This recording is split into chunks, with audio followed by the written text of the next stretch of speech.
Good morning, good afternoon, good evening, and welcome back to this last session of this discussion of faith in the digital age. And today I'm going to be compiling things from a lot of the previous 7 sessions, plus a few new things that are, some of the challenges, some of the dangers of the new age and the new technology that have come to be a part of our lives. So some of the things I'm going to start with seem fairly minor, but then as we move through, we'll get to some things that can often seem catastrophic. And I don't want to use this as kind of a way in which we take all the joy out of our using of digital technology, but I do think it's helpful to be aware of some of the challenges that are out there. So again, throughout this, I've tried to come from the perspective of what makes life better, what makes our life fuller, what makes our life more complete, and are there ways in which social media, cell phones, internet, email, advertising, are there ways in which all of these things help make our life more complete? Yes, there are. There are also ways in which we become overwhelmed by information at times, or we become distracted by either being addicted to being entertained or being addicted to being connected, and it doesn't make us feel happy. We feel like we're coming out of time where we're wasting time. We're just pouring ourselves down this black hole, and we're not getting anything out of it. And so I want to be able to talk about some of these different narratives, some of these different things that cause us to do this, but also some of the challenges that come with these technologies.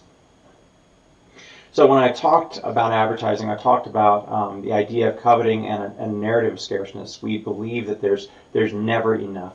There's never enough time. We never have enough money. We never have enough of education or enough information, or you can go on and on down that list.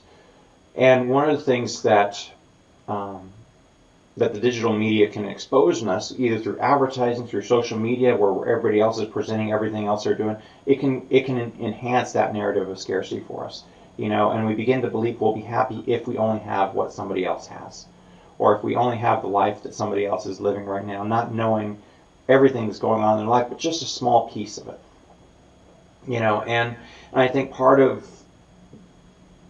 my job as a pastor, part of my job as a leader of people of faith, and part of my job is when I'm counseling people is helping them understand and be grateful for that which they have. To be able to say, you know what, I do have enough. I do have the resources I do. I may have to reallocate how I do things. I may have to make some hard choices, but I really do have enough, and I can be satisfied in what I do have. I do think there are a number of addictive behaviors that can come from this technology. So we can become so tied into our phone where we don't feel complete without it, for example. Or we want to make sure that we're continually checking in on what's going on in a social media platform, continuing to scroll through, whether it's an Instagram feed or a Facebook feed or whatever it happens to be. Or we become addicted to, because we're not told how to stop, of, hey, I need to be entertained right now, I'm bored. And so I'll put on Netflix, and then 8 hours later, I'm on my 8th or 9th episode of something. And where did the day go? I think there's also this fear of missing out of, well, what if there's really something that important that gets brought up and I don't hear about it?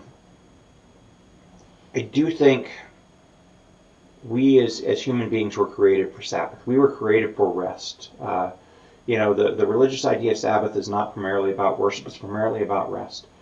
Yes, I think worship's an important thing, but I also think that we do need to set aside time to rest.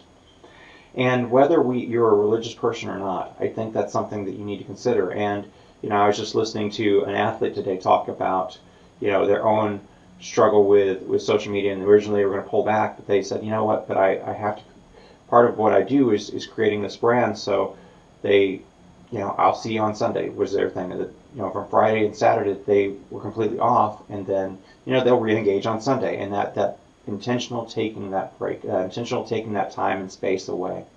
And I think that's an important thing for all of our lives, is to be able to set those boundaries to say, whether it's email from work, I'm off today, I'll respond to it tomorrow. It's not a crisis, it's not an emergency.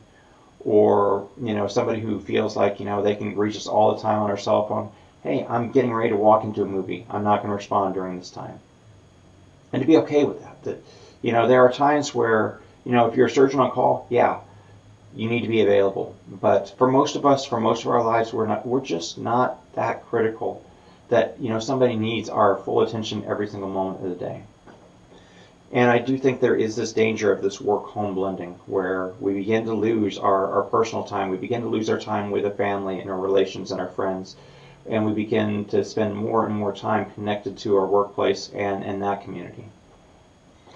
Again, I think on the other side, on the flip side, we can be continually entertained by our screens where, even when there's a break in a conversation, I immediately pull out my cell phone, or I'm immediately pulling something up online, or I'm immediately looking at something on a screen.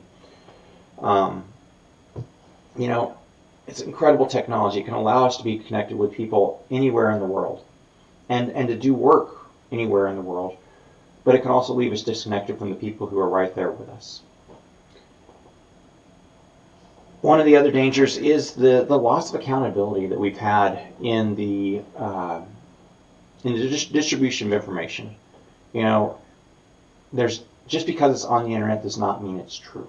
Does not mean it's factual. Does not mean it's. And I think sometimes it gets hard to differentiate between somebody's opinion and fact. And there's consequences of this. So if I were to go into a crowded theater and scream fire, there are consequences of what can happen to me because I have the potential to cause damage and harm to people as they evacuate, and I can be prosecuted for that. But if you spread false information online, that's a little bit more of a gray area, but it can cause real damage to people's reputation. And if you look at again, one of the narratives in my country, in the United States, over the last several years has been over the last two elections, 2016 and 2018, a narrative about what false information was out there. And did that impact the way people voted? Did that impact the way people made decisions?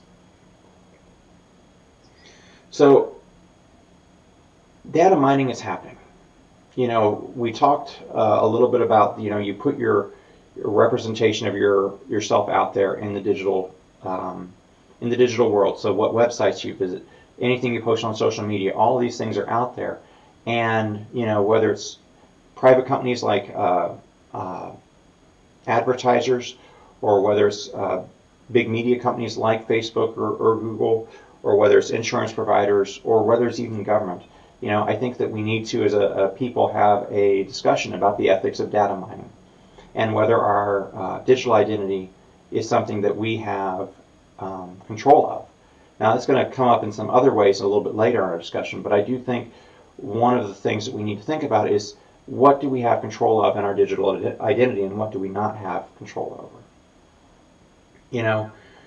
I think one of the other pieces of this is a lot of people feel much more secure communicating, through digital technology than they would face-to-face. So there's this lowering of social boundaries.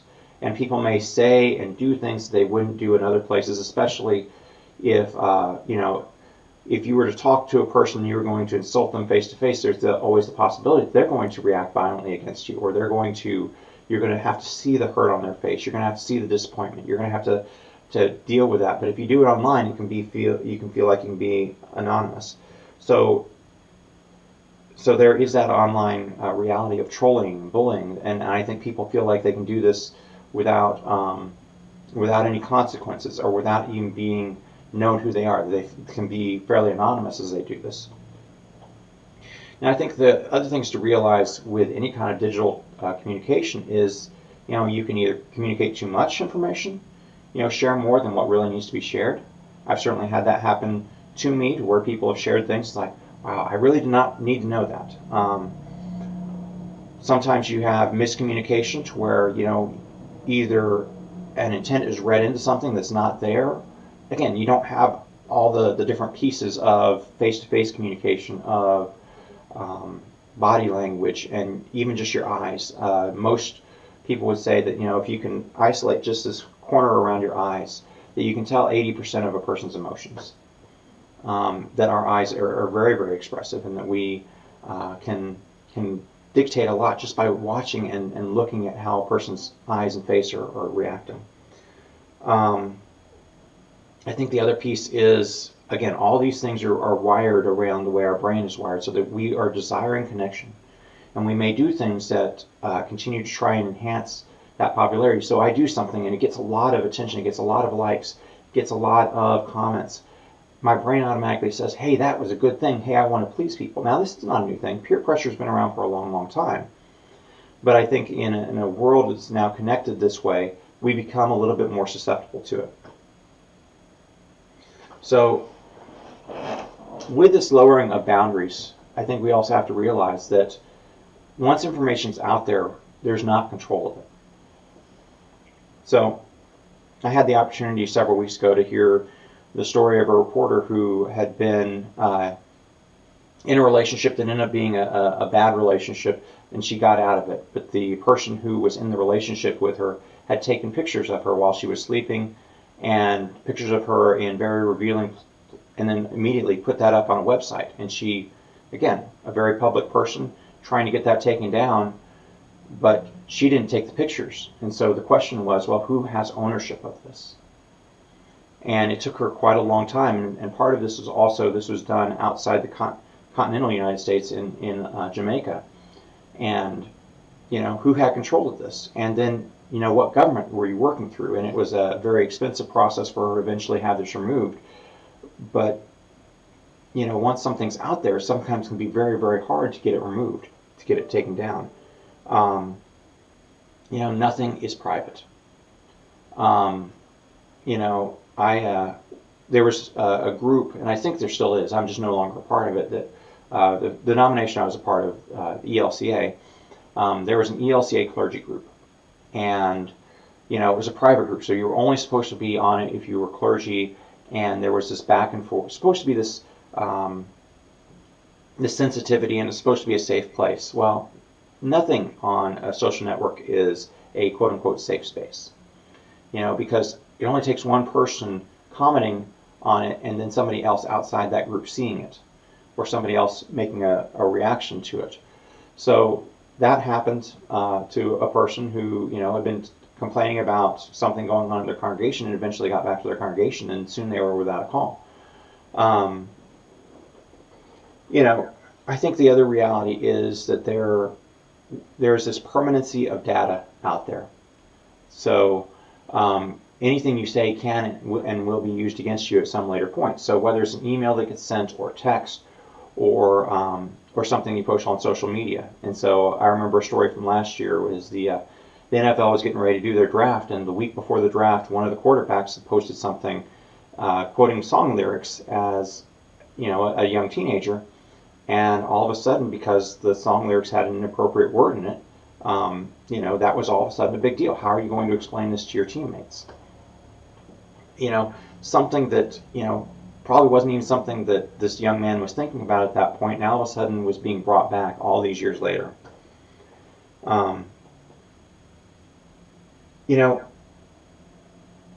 There is the reality that we can be led into all kinds of different things.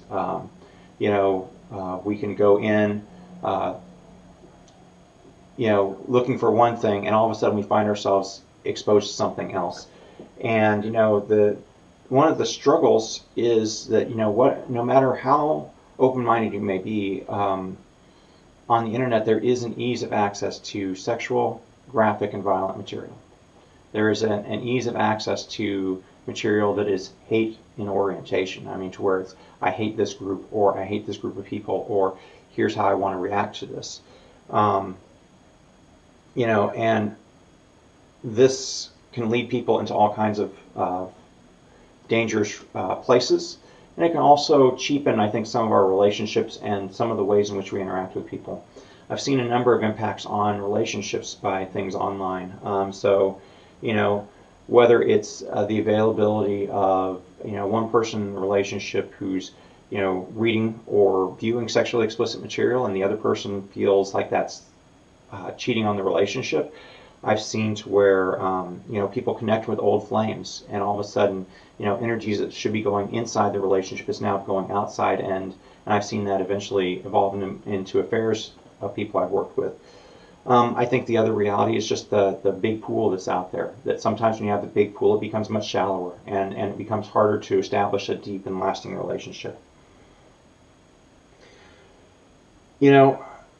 as I mentioned when we were talking about social media, one of the realities is algorithms that try to pin us or try to show us what we want to see. They want us to continue to engage a platform, so they want to show us what we want to see. And so, for example, Facebook will categorize you whether you're extremely liberal, moderate, extremely conservative, or conservative, and they're going to show you what they think you want to see, and that can isolate us from other people. And then the other reality is that there are a lot of groups and organizations that are trying to push, here's how you should think, here's how you should believe, and we can become surrounded by people who think and believe like us, and it can be both a very comforting thing of, hey, here's my tribe, but it can also become a very uncomfortable thing of, I've now become exposed to a group that's pulling me further and further into this, and I may not agree with every single aspect, but how do I speak out on this?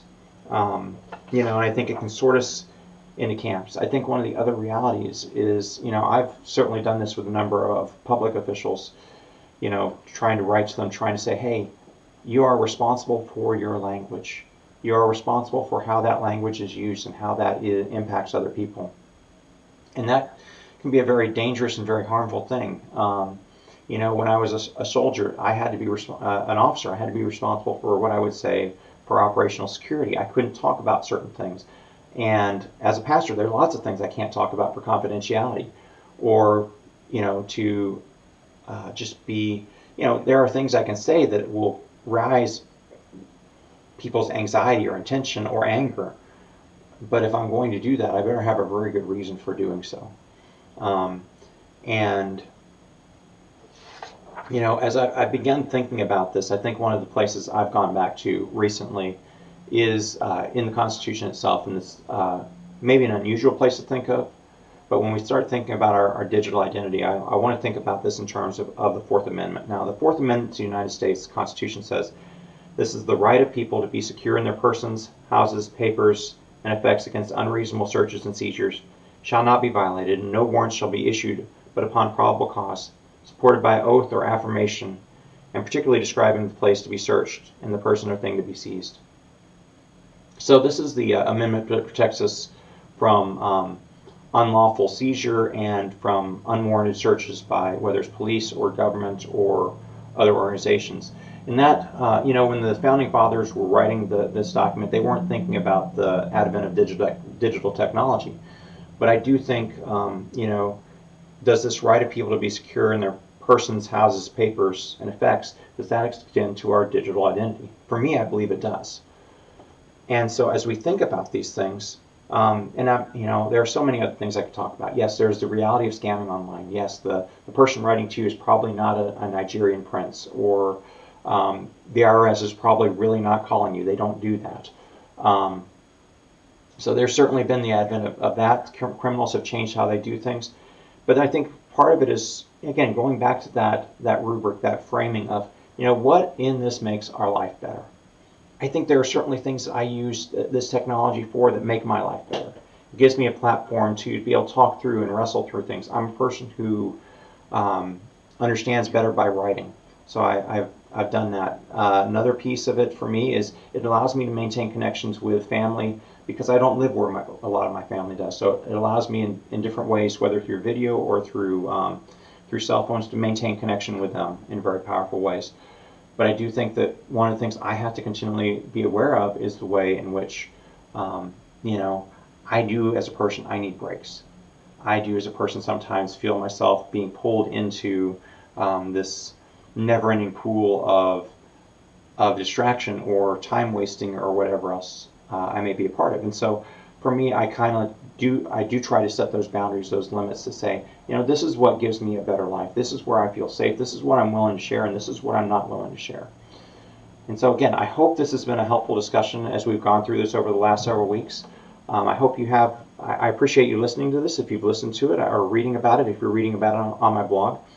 I hope you have a great rest of your day, and I look forward to seeing you with What's Next.